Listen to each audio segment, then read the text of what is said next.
Kalian pasti tahu dengan pria yang satu ini kan? Ya, dia adalah Greg Gevojanian.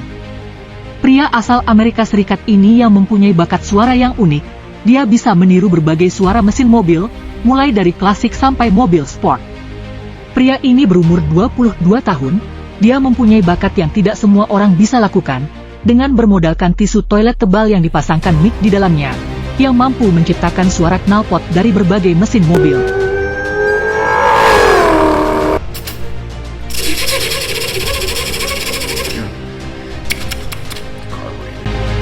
Pengikutnya di medsos mencapai puluhan juta lebih. Wow, sangat menarik.